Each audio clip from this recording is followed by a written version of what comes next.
now what we're going to talk about is a little bit of what my teaching philosophy evolved into after learning this way with Bob and experiencing a lot of injuries and how I kind of piggybacked off your teaching philosophy and the influence that my injuries played in helping me develop this teaching philosophy. And a few years into us working together, a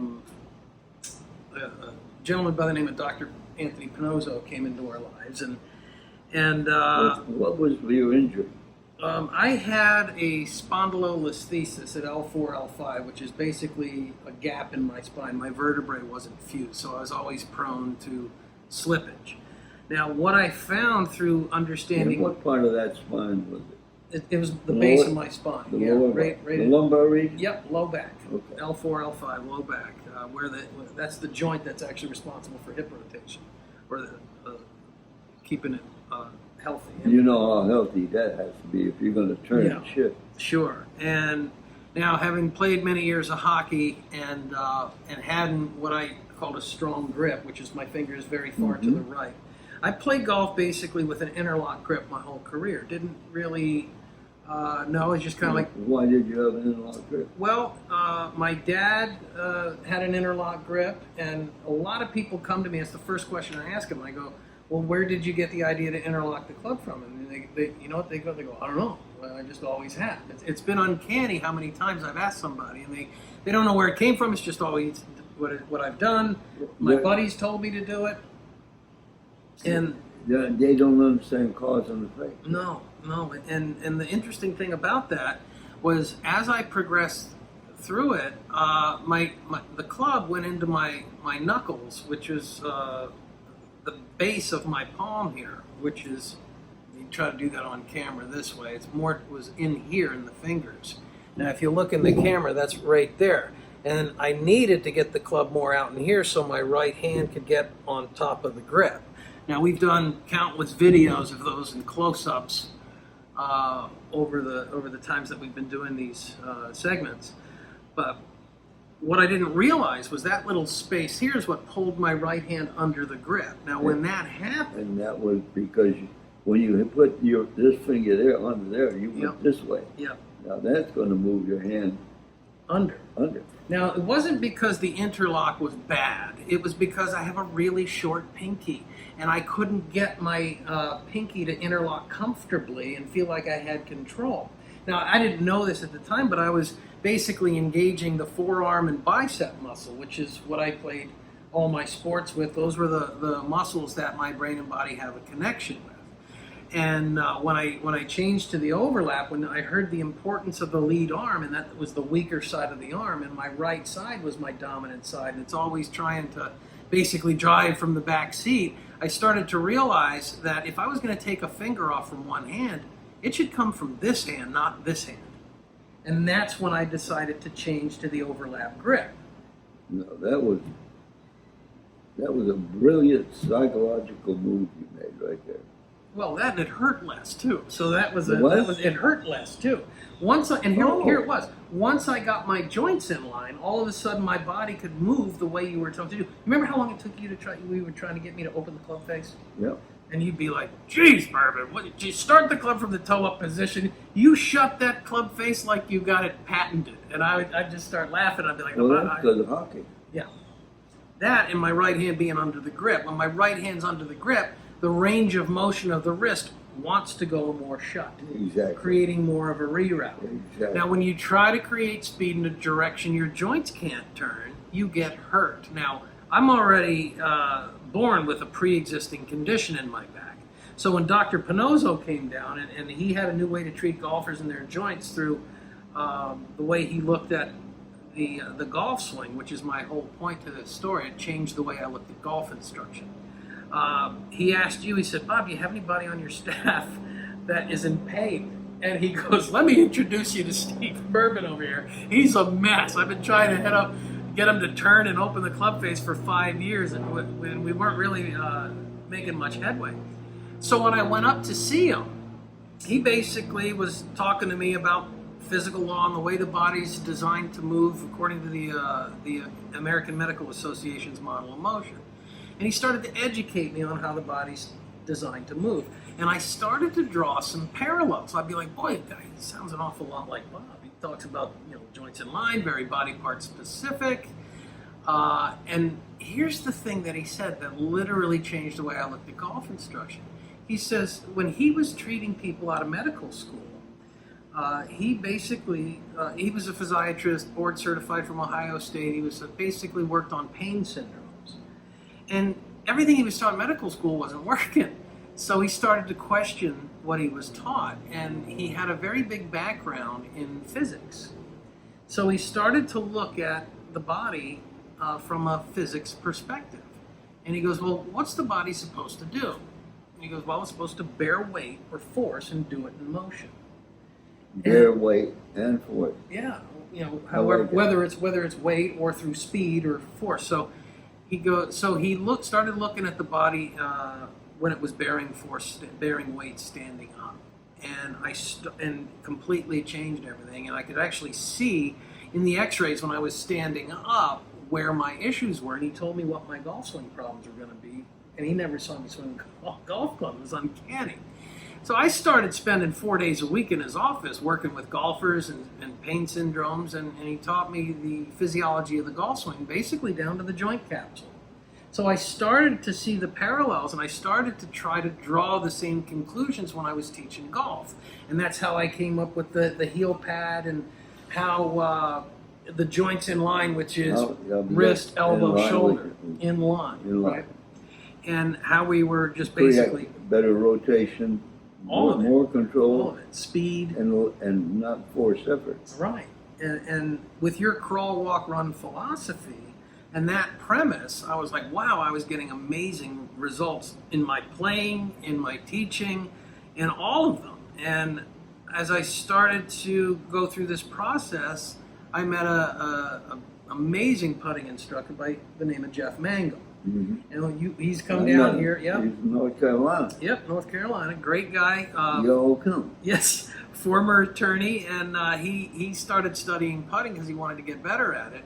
And brilliant mind, wonderful mind. And he told me about brain science, specifically the brain science of motor skill learning.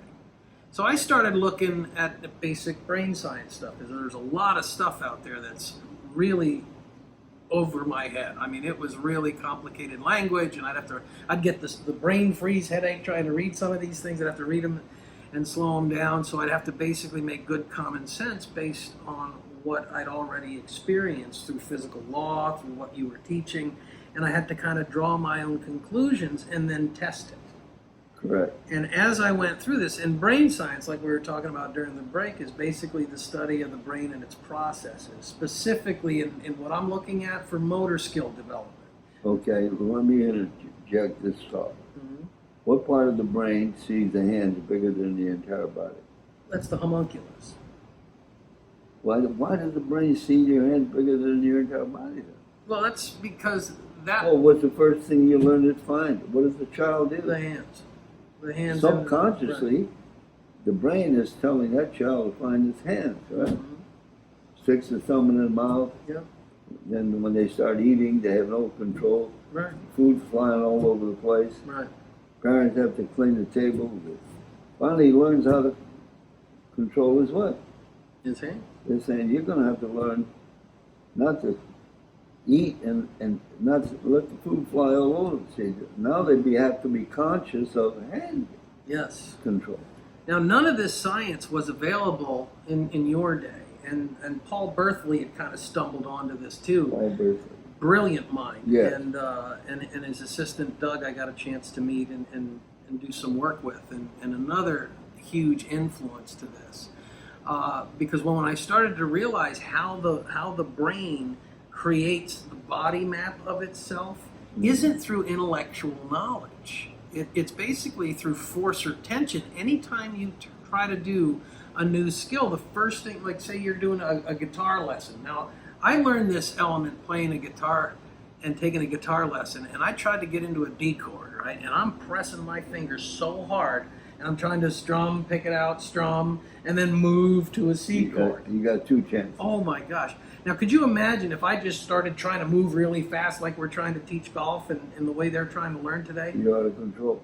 Yeah, and the same, and I started to realize. Speed kills if it's not It's, that's right, especially if you can't hit the notes and your guitar's out of tune, forget it. It won't sound good. Yeah, it doesn't sound good. Well, that's kind of what the golf ball sounds like when we hit it. So I started to realize, well, why do we learn all motor skills? Like when you dance, they put the feet on the ground with the numbers in them, and you walk through them and you learn the steps. And Right. in New York City, I teach some ballet dancers and some professional dancers, and I ask them, I go, when you guys learn new moves, do you go right to full speed, full range of motion? They go, oh God, no, we go very slow. It's the same amazing process. thing is how they stand on their toes Oh yeah, and balance their body. yeah, it's amazing. Imagine, I tried that and I fell on my butt. Well, you got to get those special shoes with the hard tip toes. Well, even then I might have a problem. Yeah, but it's I started to realize that every single motor skill, if you learn a new play in football or basketball, we've taught NBA players, NFL players, all kinds of players, they walk through the play first and then they talk about it, and everybody gets their job and their assignment, and then they start to add speed and contact. Well, we're not doing that in golf. We're letting the student dictate the learning process. And they want to come out here and they go, this is what I want to work on. And I always tell people in New York City, I go, anybody ever come to your office and tell you how to do your job? It's unbelievable. But it's, we're trying to get good at a game we love, but we just don't understand how we learn it. We understand it. We watch the Golf Channel, we watch the magazine articles, and we're educated beyond our physical intelligence. Not our mental intelligence, our physical intelligence. True. But knowledge is power transmitted in the physical energy. Yes. So the more knowledge you have about the physical energy that you use, which is what you learn, the greater chance you have of doing what with your golf swing. Fixing it, improving it. Yeah. And that's just the great thing. Like when we go through this process, when I put these pieces together, weight bearing, your teaching philosophy, the way our bodies are designed to move, and how we're hardwired to learn motor skills, I started to layer these pieces together and developed, like you, when you started to look at your anatomy, a brand new paradigm of golf instruction. Mm-hmm. And I believe it's the most technologically advanced teaching on the planet because it talks to the human computer, in its source code. We don't. Computers today, the data that it's spitting out is pointing to something. I'm just trying to teach what it points to, because the average player doesn't know how to extrapolate all the knowledge from those numbers and then know what body part to use to correct it. So what I found what you do is you go right to the body parts, the physical skills, as do I, that create the numbers. Right. And you get amazing results faster, and then we can go to the technology and get the feedback and say, look at how good that is. Look at how much you've improved. Well, wouldn't you teach arithmetic first, and algebra, and then trigonometry? Absolutely. Well, they're teaching trigonometry today. Right.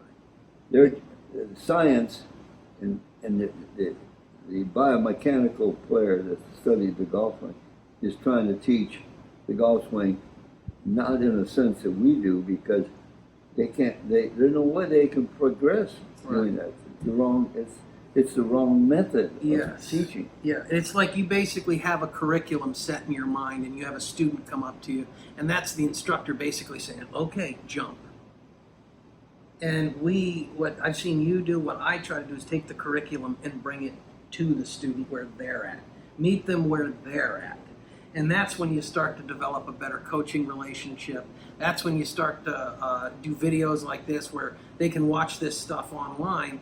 Because you're not going to just get better in that time that you're there with the instructor. This is where trying to use technology to simplify instruction to basically say that you don't have to use technology to get better. Let me preface this by saying what you're teaching is you're preparing the student for success. Yes. And most students prepare themselves for disaster. Right. Now, why? We already given you Yeah, and it's what, and this is what I'm trying to use technology as a practical application for motor skill development, because it's, you know, we're treating golf today as though golf instruction today as though it's a knowledge problem, and not in the sense that it's not an intellectual knowledge problem. If that were the case, YouTube would have our job, where they put all these instructional videos. How come that's not helping anybody get better? Because I'm seeing these guys come to New York and say, oh, I got all screwed up. I tried something on a YouTube video, and they didn't even know if it applied to them. They just liked the sound of it, the logic of it, and they started to practice it. But if your fundamentals that set all that stuff up aren't good, you're going to struggle going and working on these different skills, because chances are you're going to try to do it full swing, full speed, instead of going crawl, walk, run, and first develop a feel. Because if you change your hand position or you're trying to change a move, you change the muscles or the feel in which you do it, and you can't do that fast initially. Starts with the correct grip. Yeah, amen. I It basically starts how you hold the club. Yeah, yeah. Now, how you hold the club determines the muscles you use. So here's the big discovery that I made going to New York. I'm starting to teach a lot of former NBA players and things like that, and I'm starting to realize their hands are huge. And we're giving them golf clubs with standard men's grips on it. It's like, imagine going to a shoe store and they just say, hey, there's the men's section over there. Just go grab a pair of shoes. Well, they have to measure their feet and make sure they get the right thing. Exactly. Because if you go to the gym, hand position on a weight determines the muscles you work. Or think about a pitcher in baseball. Finger positions determines the pitch you're going to throw. You don't just say put your fingers somewhere on top of the ball and throw a fastball. If you're... Well, go ahead. Let me ask you this question. Yeah, go ahead. And you're talking about the grip Yeah. and the handle. Mm-hmm. And why do they make the grip on a putting grip thicker and it's thicker and wider, or because now the club is being held in the palm more than the finger, Yes. and that takes away Wrist action. wrist action. Yes. So now you have a different grip for putting. Right. Then why don't you have the same grip for driving it? Right. Because you wouldn't get the speed. Correct. You got the club where? In the palm. Up in the palm. And that's why they're thicker, because the fingers now just close the club against the palm. So, but when you have, same premise holds true for a regular golf grip, even though it's round. You have to fill up that space at the base of the palm so those fingers have something to pull the club up against. Now, that varies from person to person. So You're right. we can't sit there and say just knuckles and V's. You're teaching people. Right. Not just a method. Right. So we have to find a way for all of these guys to get into a joints in line, or what I call a fastball position. Okay, because a fastball in baseball is fingers down the seams, and the reason it's a fastball is because the joints are in line. Mm-hmm. That's where your joints move furthest, freest, and fastest. That's where I started to realize I was teaching at the root level instead of some road that leads to something deeper. Okay. Now, when you're at the source, all the other ways that people discuss the golf swing are either are direct effects of the source. Okay. Let me ask you this question in relationship to what you're just saying. Yes. A pitcher throws a fastball 100 miles an hour. Okay. And when he releases the ball, the baseball, he must feel it from his where? His fingers. He feels it spinning off his what? His fingers. Well, the golf club is doing the same thing when it arrives at the ball. Right. It's the head of the club is, the toe is trying to catch up to the heel, right? Mm-hmm. The heel leads the toe, the head catches up to the toe, and you hope and when it does, it's perfectly Square. Oh. So if your hands start on the club square, it's easier to find square at the bottom of the yard. If your hands There it is. are square, you're going to stabilize the force and keep it square to and at the point of impact. So I started to tinker around with grip size. And the interesting thing about that is everybody, once I've got the club, the fingertips just comfortably touching the thumb pad. We don't want a gap there. We don't want them digging in. We've filled up that space, and the club goes right underneath that first line of the metacarpals there, which we've done videos on. So once we get that into that joints in line position, we get the club into the right hand, and then we get two hands basically joints in line this way. So that determines the muscles you use. Now, Right. back to that thing about force and how the brain perceives the body and how we learn motor skills through that force or tension, if you remember the guitar lesson story. I started to realize through studying brain science books and my personal experience and the influence of you and Paul Bertholli and putting these puzzle pieces together, I started to realize that the only language that the brain and the body communicate by is force or tension, Right. meaning how hard we hold the club. So here's the long and short of it. It's basically what the brain does. It'll light up the fingers, joints, ligaments, tendons. This hard creates this shape for this technique. Now, if you've ever tried to change somebody's grip, and when you try to move their hand, you realize how hard they're holding the golf They club. don't want to change it. And they're powerless to stop it. And once you get them to do that, yes, they're going to hold it really hard in the beginning. But this is why you go to crawl, walk, run, and you start to develop that slow motion, because they're already tight. So what I try to get them to do to work on this stuff at home is I'll give them a golf club and tell them to duct tape a beanbag to it or a towel around it or get a weighted club.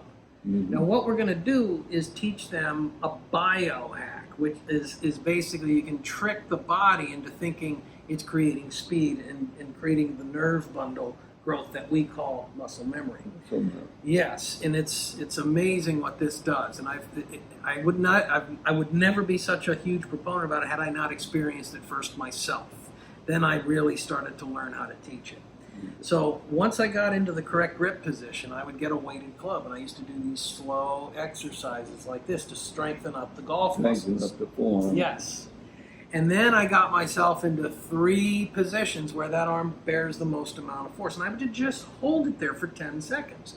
And interestingly enough, once I directed my hand and arm and moved it and was bearing force with it, it engaged the rest of my body and core to support it.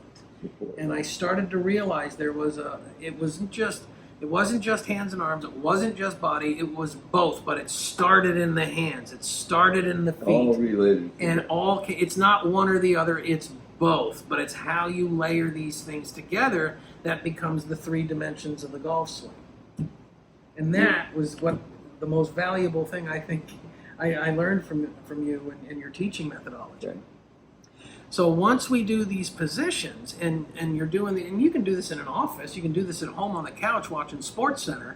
5 minutes here or there will help you immeasurably. Just try it at home, and you will not believe what this does within a 2-week period.